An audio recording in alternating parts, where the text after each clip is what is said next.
I'm just an honest, ordinary beta. To pay off my brother's gambling debts. I was sold to the wealthiest family in the city to work as a housekeeper. My only job was to serve their pampered young alpha master. Not only did I have to take care of his daily needs, I also had to meet his physical demands. 1. The person in bed had his face buried deep into the pillow. I couldn't see his expression. Putting down the suppressant in my hand, I gently patted his shoulder. Calvin, are you feeling any better? He sat up and slapped my hand away hard, his face flushed unnaturally red. Get lost. Who said you could touch me? Madam, she's really worried about you. She asked me to bring the suppressant to help you through this. It's your first heat after all. He cut me off roughly, his hand shooting out like a claw, gripping my wrist tightly. I don't need a suppressant. Either you get out, or... His eyes slowly scanned my face, then drifted downward, stopping at my waist. That look felt like a hook tearing through my clothes, piercing straight into my skin. I couldn't help but tremble all over. Or you get on your knees and take off your clothes. The room went dead silent. Only the soft sound of fabric rustling and falling to the floor remained.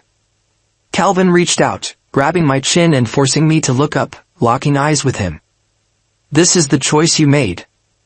I shut my eyes. A single tear slipped from the corner. It was wiped away roughly, followed by warm lips and tongue, carrying a faint citrus scent. 2.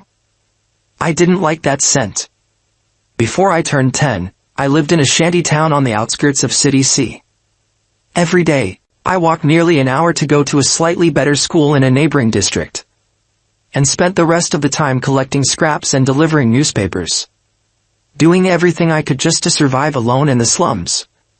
On the day the government arranged genetic testing for all 10-year-olds, my biological parents showed up. They lived in the district where I went to school, an average working-class family, self-sufficient. I thought I was finally going to escape the filth and mud of my past.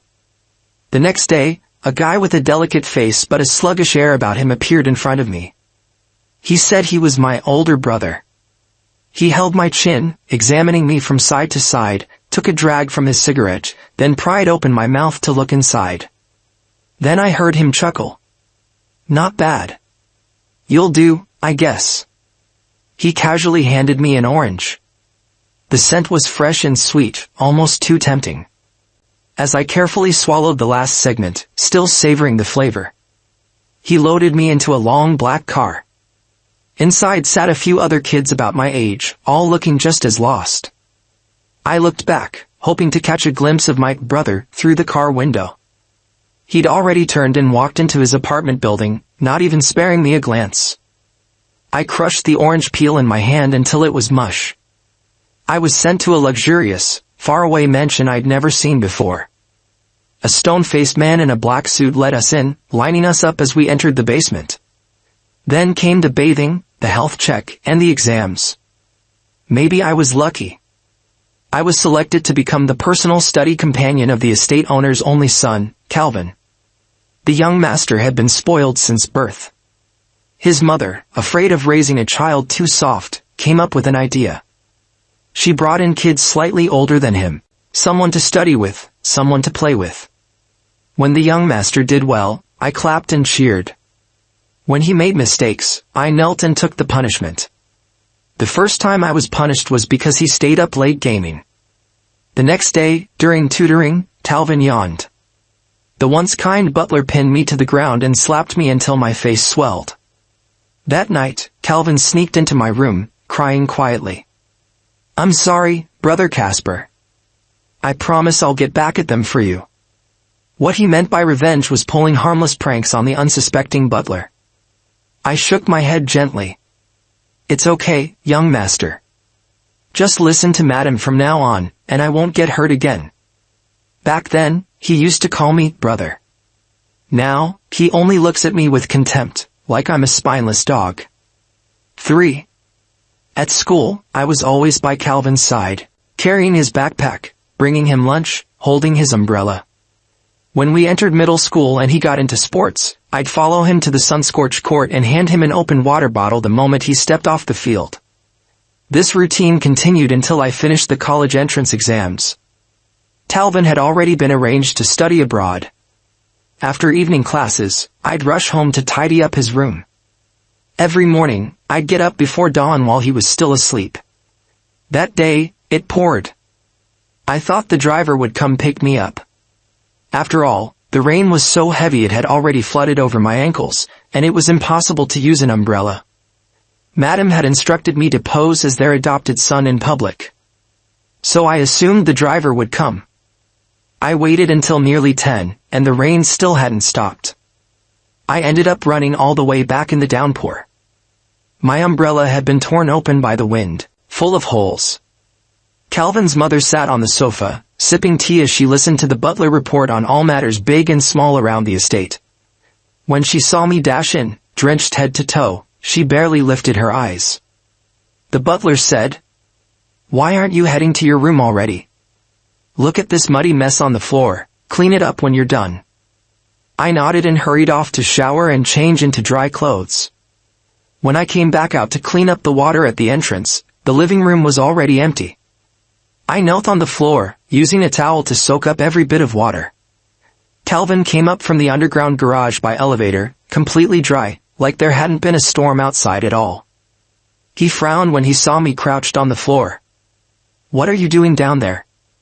I explained, and he nodded absent-mindedly while checking his phone, then rushed back to his room.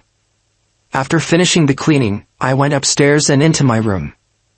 As soon as I closed the door banged loudly. Calvin stood there, clearly annoyed. "What's this? Why isn't the bed made?" I had forgotten. It was already past 11. Calvin stood behind me like some taskmaster inspecting his servant. I unfolded the silk bedding and climbed onto the bed to smooth it out. Suddenly I felt heat behind me. Calvin had come up close. He placed a hand on my lower back and gave it a gentle squeeze. I felt uneasy. "Calvin, step back. The bed's done. You should sleep now." He seemed lost in thought, muttering under his breath. Didn't know a beta's waist could be that slim. "What did you say?" I didn't catch it. Nothing. "Oh right, tomorrow's the weekend. There's a party. You should come." I nodded. If I could go back and warn my 19-year-old self, I'd do everything I could to stop him from going. Because at that party, everything changed. 4. There weren't many people at the party. I followed behind Calvin, holding a glass of champagne. His mother had someone prepare a few tailored suits for me, just for occasions like this where I needed to accompany him. Even though Calvin was only 18, his manners and presence were impeccable. His features were striking, cool and elegant. Standing among other elite young men, he looked like a crane among a flock of birds, impossible to miss. Some of them cast glances in my direction and chuckled behind their hands. A man with especially strong presence leaned toward Calvin and said something. Calvin then turned to look at me, his gaze tinged with anger. I had no idea why. I looked myself over. I was properly dressed, nothing out of place. So I backed into the shadows of the banquet hall, distancing myself from the young masters and standing near the waitstaff. I didn't want to stir up trouble. I figured I'd ask Calvin later if I'd embarrassed him somehow. Bored, I struck up a quiet conversation with a male server who was waiting to top off the guests' wine. This job paid 500 yuan a day, pretty good money. They required beta males, basic medical training, and foreign language skills. As I sipped the amber-colored champagne, I thought I might try this part-time gig once I entered university. Just then, someone lost their grip on a glass, and clear liquid spilled all over me, staining my light gray suit. Someone led me to a nearby lounge where a change of clothes had been prepared. I thanked them and took off my jacket, only to realize my shirt was soaked too. I had no choice but to take that off as well. I just finished unbuttoning my shirt and was about to take it off when someone unexpectedly entered the room. I recognized him. It was Hunter, the host of the party. He was 6 or 7 years older than Calvin and had inherited his father's business empire early. A rising star. But I knew him for another reason. He liked men. In today's world, alphas dated omegas, men dated women, betas dated betas. But he was an alpha who liked other alphas. He was known for his recklessness when it came to pursuing his desires, using money or power, whatever it took. So why was he here? There was only me, a regular beta, in this room. Then Hunter said, "Don't bother looking around. You're the one I came for." Suddenly, I felt a wave of heat and dizziness. He chuckled and walked toward me. "Huh, this new drug really works. No color, no taste, no side effects. Casper, right? Got the name right. Enjoy yourself." His face twisted as he lunged at me. My head was spinning. I tried with all my strength, but I couldn't fight back. He tugged at my pants. After a few tries, annoyed, he just ripped the waistband apart with a loud tear. His rough hands rubbed against my chest. I felt sick, nauseated to the core, but I couldn't move. He sat on the springy sofa bed and dragged me into his lap, locking me in place. My head hung low. I was barely conscious. In the haze, it felt like someone kicked the door open. I was thrown to the side. The man who had held me got up and began talking to someone. Someone walked over, grabbed my face, turned it from side to side. Then slapped me hard. I couldn't make out his face clearly. But I caught a faint scent of citrus in the air. 5. When I woke up, I was in my own room. There were several bruised needle marks on the back of my hand. I looked in the mirror. Thankfully, the slap mark on my face had faded. Someone at school had requested 2 days of leave for me, so I could return to class tomorrow. Turns out, I'd been unconscious for 2 full days. The mansion was unusually quiet, its owners were likely away. The butler sat at the door. When he saw me come out, he frowned. "You're an adult now. Remember your status, don't bring shame on the family." I nodded. After a shower, I checked my body. There were several bruises, and a burning sting at the nape of my neck. I couldn't see it clearly, so I dabbed some iodine with a cotton swab to disinfect it. After finishing some practice papers, it was already late at night. I shook off my fatigue and walked toward Calvin's room. I tried the door, it was locked from the inside. So, he was home. I knocked. "Calvin, do you need your room tidied up today?" No response. After a while, I turned to leave. Suddenly, the door flew open, and I was yanked inside. The room was filled with the heavy scent of citrus, like someone had spilled an entire bottle of cologne. Calvin pushed me onto the bed, the soft mattress making me dizzy. "Casper, do you know what I was just doing?" I shook my head. No. I saw his phone screen glowing nearby. I asked, "Were you watching a movie?" He let out a cold chuckle, grabbed my chin, and shoved the phone in front of my face. With a cruel smirk, he said, "I was watching our little mutt, shamelessly trying to seduce someone else." On the screen was a naked body, my body. My eyes were half open, gaze dazed, staring into the camera.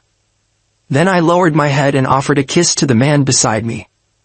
Calvin turned off the video, then slammed me face down into the bed, pressing his knee into my back. "If you don't care about dignity, we still do. You're just a foster kid, and you let Hunter use you like that. Isn't that disgusting?"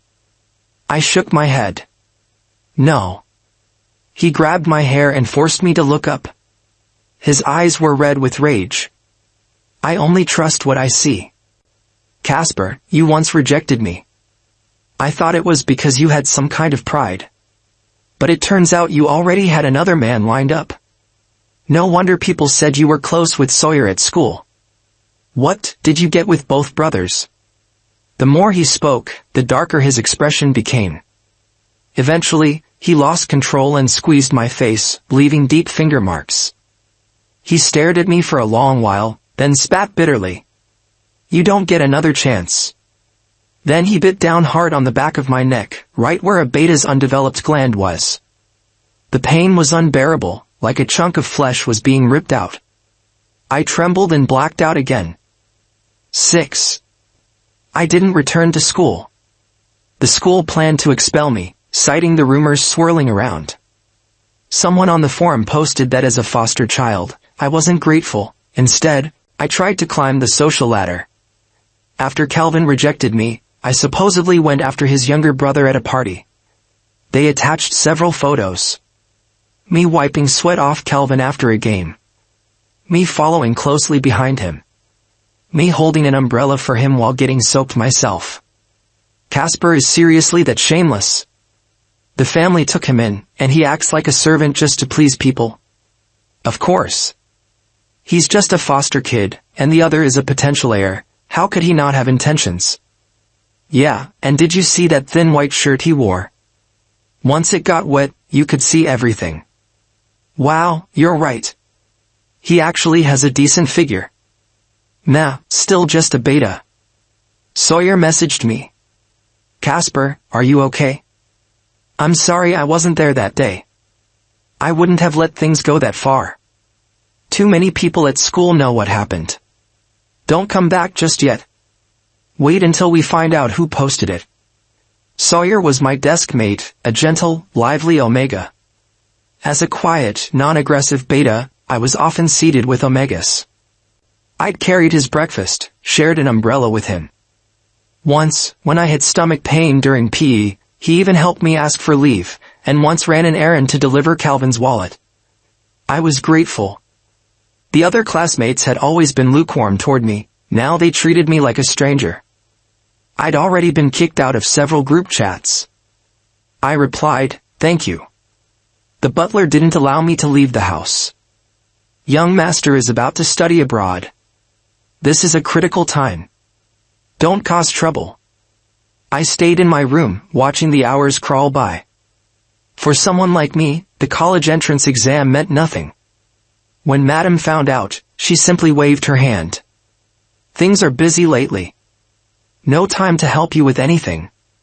Just stay home and do some chores. And just like that, I became a full-time housekeeper. Calvin grew even more distant. Ever since he bit me that day, it was like he suddenly realized how filthy I was. I wasn't allowed in his room. I wasn't allowed to touch him. If he came home with friends and saw me from afar, he would take a detour to avoid me. It was unbearable. I spent 3 hours simmering soup in the kitchen. No one took a sip. It cooled on the stove. I ended up drinking it all myself. The other maids and staff treated me like I was contagious. But I'd never wronged any of them. My backpack only had a few finished practice tests. The deadline for college registration had passed. I couldn't go back to school. I didn't understand. Fine. I asked Madam to let me leave. I would distance myself, return to my rightful place in society. I would work hard, repay the kindness shown to me. Her eyes slowly lifted from her newspaper. Eventually, she nodded. 7. I left that grand, cold, and distant mansion, like I'd escaped a bitter dream. I had no idea I was about to enter another kind of suffering. 8. I returned to City C and rented a small basement room. By the time I found a job, it was already September. My high school days felt like a distant, unreachable memory. Sawyer would occasionally text me to check on me. Casper, have you returned to City C yet? Calvin is leaving for abroad tomorrow. Will you see him off? Those messages felt like light leaves falling, but they hit my back bent over greasy dishes in the damp kitchen like heavy stones. I wiped my fingers and typed back. Thank you, Sawyer. I won't go. Goodbye. After nearly half a year of washing dishes, I finally saved a little money. It was enough to keep me afloat at home until next June. I bought a lot of second-hand study materials and enrolled in adult education, burying myself in study at home. No one disturbed me, except the landlord who occasionally checked on the apartment. The day results were released, my heart pounded so hard I thought it would leap out of my throat. The final results were an unexpected joy. I was accepted to the best university in City C. It was average on a national scale, but I was satisfied. That day, it rained heavily, as if the heavens were crying tears of joy for me. Unfortunately, I suddenly came down with a high fever and was bedridden. After drifting in and out of consciousness for most of the day, I realized if I kept going like this, I might faint alone and die here. I forced myself to stand and knocked on a neighbor's door. A frail, pale Omega opened, his belly slightly rounded. He gasped in surprise but quickly helped steady my trembling body. Damon braved the rain to take me to the road to catch a cab, then accompanied me to the hospital. I was very grateful to him. He was gentle, careful, and knew how to take care of someone. "I'm best at taking care of people who have to lie still in bed," Damon said. Damon had a failed marriage. He once knew and married a beta who lost his memory. After marriage, the beta suddenly regained his memories. He was the illegitimate son of a noble family. Injured during a family feud, he ended up in City C, where Damon rescued him. After regaining consciousness, he didn't abandon his ordinary wife but took Damon home. Damon's identity was not recognized by the family. He was a disabled Omega whose scent glands couldn't soothe alphas. As arguments, tears, and accusations increased, Damon could no longer bear it. He once saw his husband sniffing a charming Omega's scent. Damon left a divorce agreement and dragged his suitcase away. Just like me, he returned to where we belonged. To register Damon's daughter Mia's household registration, we planned to get married. The clerk fiddled with the computer for a long time but finally said, "It can't be done." In the end, I borrowed a large sum from Damon. He had someone change the father field on Mia's birth certificate to deceased. At least Mia wouldn't be without legal identity. I studied at university while working part-time. I still made time to visit Mia on weekends. Life was hard for the two of them, so in City C, we kept each other company. It was better than wandering aimlessly without knowing what the future held. In my senior year, I found a well-paying internship. After sharing the good news with Damon and Mia, I invited them out to celebrate. Damon gave me a perfectly ironed shirt as a gift for entering the next stage of my life. After a few beers, my head grew dizzy. Damon finally dragged me home. Luckily, I wasn't late for work the next day. I rubbed my throbbing head. The company was in City C's busiest district, with endless traffic. Although it still lagged far behind City S, I was very content with my situation. My supervisor carefully explained the company's situation. I nodded and listened closely. "By the way, Mr. Yu from headquarters will inspect today. Be careful not to make mistakes. Everyone, stay sharp." He turned to brief the others in the office. "Mr. Yu?" I didn't pay much attention. It was a word that was becoming increasingly unfamiliar to me. In the coffee room, a colleague suddenly spun around and accidentally splashed coffee all over me. Such a shame about the new shirt. Suddenly, a commotion behind me. The colleague didn't go to see what was happening but grabbed some tissues and helped wipe the stains on my waist.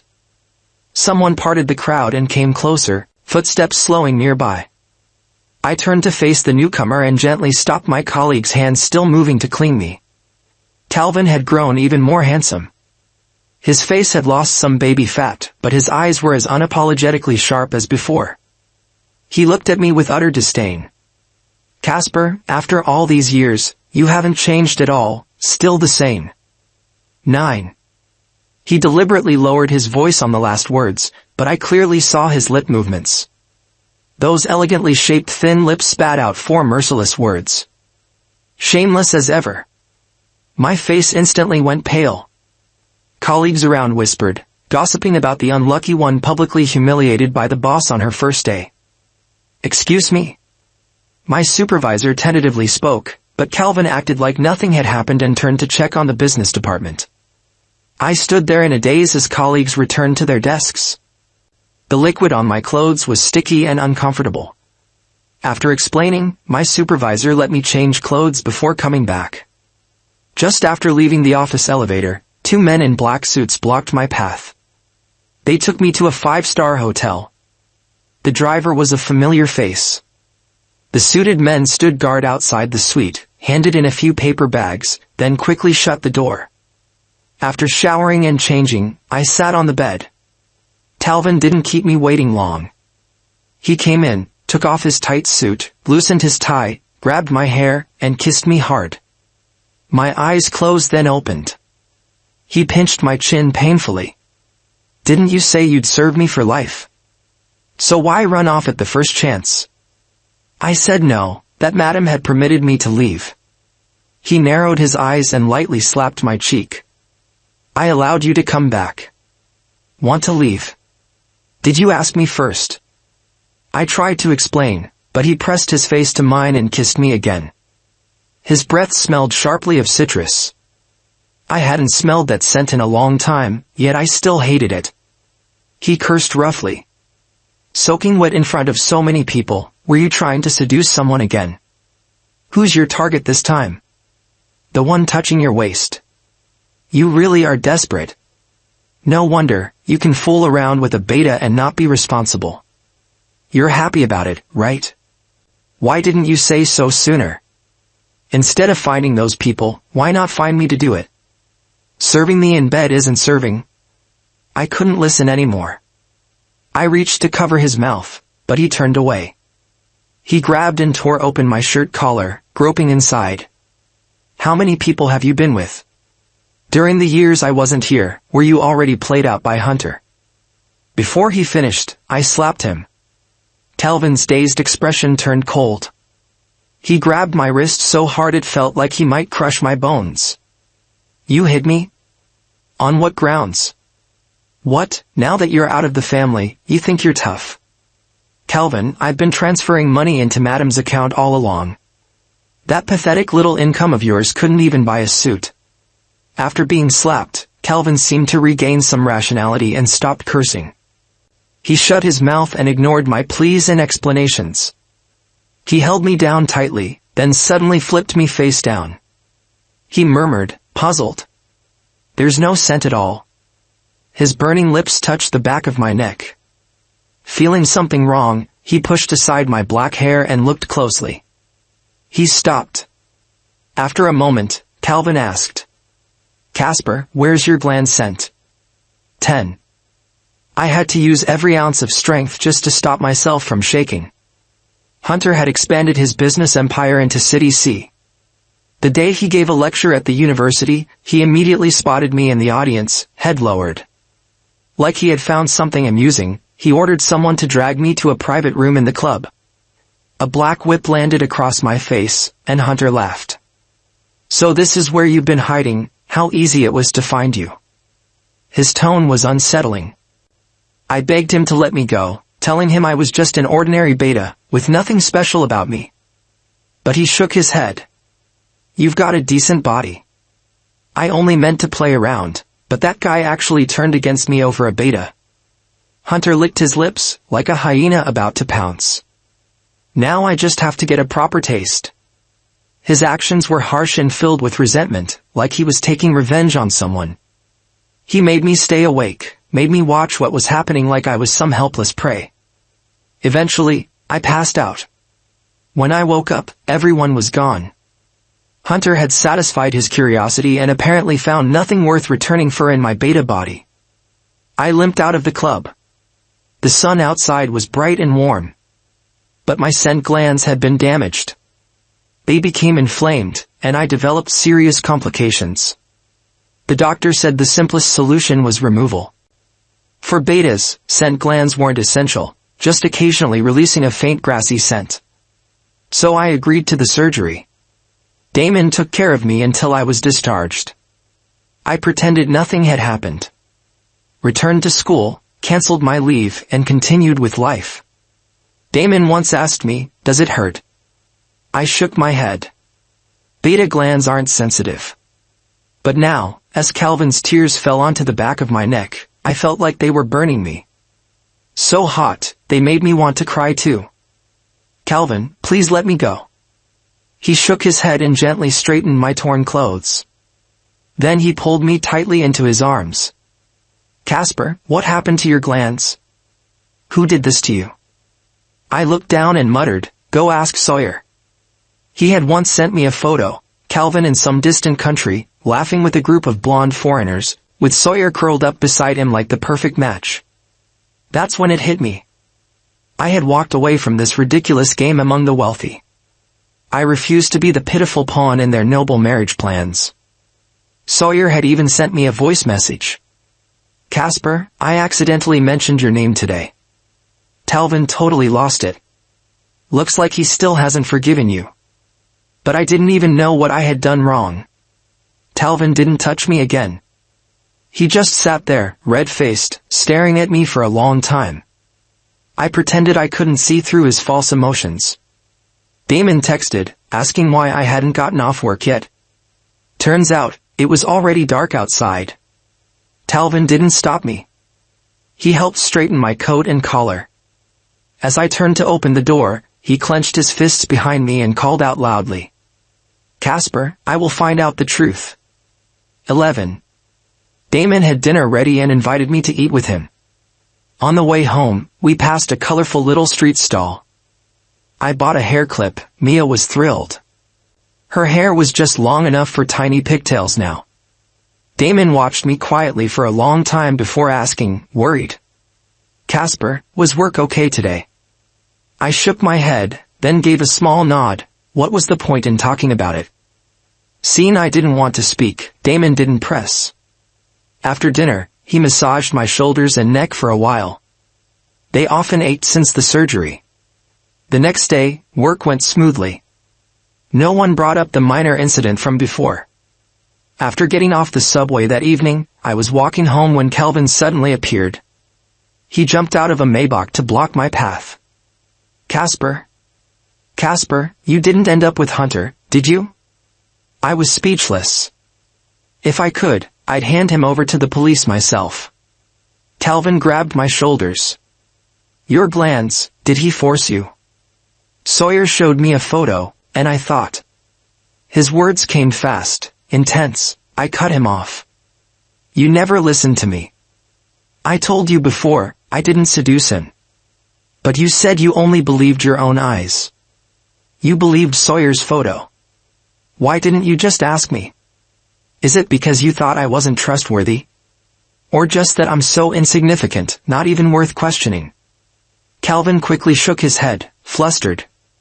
No. I didn't mean.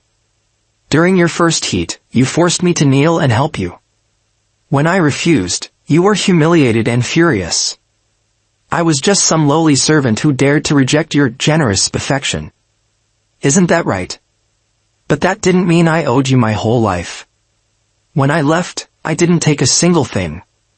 So what are you after now? My body? I could buy you a toy. Even Hunter found me boring. I'm sure you'd agree, right? You just haven't personally tried it, so now you're curious. Calvin panicked. No. That's not it. I didn't. I saw you hugging Hunter. I thought. I just snapped. I was angry. I was trying to bring him down, to teach him a lesson. I thought of the way he looked at me back then. Like I was something filthy. That look stabbed straight into my chest. I laughed bitterly. Why didn't you let me leave? Why did you make me give up the college entrance exam? If that accident hadn't happened, I could have gotten into a top university. Instead, I spent countless hours in greasy back kitchens just to earn enough money for a second chance exam. I wanted us to study abroad together, he said. If we went overseas, no one would care about your background. We could be together openly. My voice rose. Be together? What would I do abroad? Keep playing your loyal companion, warming your bed. And when we came back, you'd marry someone from a matching background. Sawyer was one of your parents' picks, wasn't he? He tried to explain. No, it's not like that. My parents just insisted we attend events together. But his voice faded. I'd be like a servant in those old movies. Eventually paired off with another low-ranking person, at your family's command. Still waiting on all of you, raising your children. Even my kid would be expected to serve yours. Just like I once took your punishment for you. Our wishes never mattered. Calvin's eyes widened. Tears slipped silently down his cheeks. It was almost laughable. He bent over in pain, but quickly regained composure. Casper, I'm sorry. But I can't let you go. I graduated early overseas, got into the company, and I'm almost there. I've got proof, Hunter, I stepped back. Calvin, if you force me again, I'll call the police. I'll hate you. I'll kill you if I have to. You and I were never the same. Finally, he dropped his hand. 12. Calvin didn't show up for a long time. My life got back on track. I passed my probation period and started preparing for an engineering certification. Mia passed the interview and was accepted into a great public kindergarten. Damon's clay shop attracted more and more customers. Business was thriving. Sometimes, someone would quietly leave flowers or a lunchbox outside his shop. It didn't affect the business, so Damon ignored it. Calvin's mother texted me once, mentioning he had turned down several arranged marriage proposals. Sawyer came to see me too. He wore a wide-brimmed hat that covered half his face, showing only a sharp jawline. He threw down a card and spat out a bitter apology. Casper, I'm sorry. There's $5 million in here. Think of it as compensation. Could you please talk to Calvin? He's completely out of control. Sawyer even shivered as he spoke. I splashed coffee on his face. He looked up, stunned. You brought me up on purpose in front of Hunter, didn't you? Just to get his attention. His lips parted, then closed again. It clearly humiliated him to beg someone he once looked down on, but the fact that he could say this at all showed how desperate he was. I took the card and immediately transferred the money into my own account. Later, Sawyer called several times. I declined and blocked him. I never promised him anything. I had already prepared a full file, waiting for the right moment to completely destroy the person I loathed. One afternoon, Damon forwarded me a news article. A CEO was under investigation for a massive financial shortfall. The investigation revealed Hunter had bribed officials during bidding events, laundered money, and evaded taxes. Hunter was arrested. I looked at the compressed file I'd carefully reviewed over and over again and sent it to a newspaper. The next day, media outlets reported Hunter's crimes, drugging students, sexual assault, and organizing the illegal sex trade. Sawyer wasn't going to get away either. I had already contacted cyber police and traced the identities of those behind the anonymous bullying posts that fueled my harassment years ago. The two brothers ended up trending together online. In the middle of the noisy crowd, when I saw Hunter, I had already asked Damon to secretly film the entire incident of me being taken away. As Hunter lunged at me like a beast, the audio recorder I'd prepared captured everything clearly. The public outrage grew, but like all things, it eventually faded. On the day of the verdict, the sky was gray, but I felt unusually at peace. Hunter was sentenced to 20 years, the maximum, for multiple crimes. Several victims testified how he had used drugs to trade for sex. Sawyer wasn't involved in the financial crimes. He only got accused of inciting online abuse, so he avoided jail. A tabloid later published photos of him being chased by debt collectors after his property was seized. I made a final payment on the old account and cleared everything. Ever since I first arrived at their house, I quietly kept track of every meal and ride I took. The cook once asked me, "Why do you care?" They don't. I didn't answer, only shook my head. Because one day, these so-called gifts would be used against me. Once, I collected water bottles in a factory. A week later, an old scavenger smashed my head open with a rock. I ate an orange that belonged to my gambling-addicted brother. He sold me to a strange household soon after. They gave me food and shelter, sure, but they thought that was worth my entire life. I didn't want my dignity to always kneel at someone's feet, be it the housekeeper, the driver, the lady of the house, or Calvin. None of them had the right to treat me like I owed them forever. One day, Calvin called. He didn't say anything except my name, his voice low and shaky. We didn't see each other again for months. By then, I had received my intermediate certification. As I walked down the street feeling light and free, Talvin called my name from behind. He had undergone surgery to remove his glands. His mother had nearly choked him in rage. He said, "Casper, brother. Now we're the same. From now on, let me be your reader, your servant, your housekeeper. It's okay if you won't forgive me. I just want to be your friend." He crouched down and tied my shoelaces, just like I used to do for him. The bitter citrus scent I hated was gone. A gentle breeze blew by. I didn't look at him. For the first time since I was born, warm sunlight reached my heart.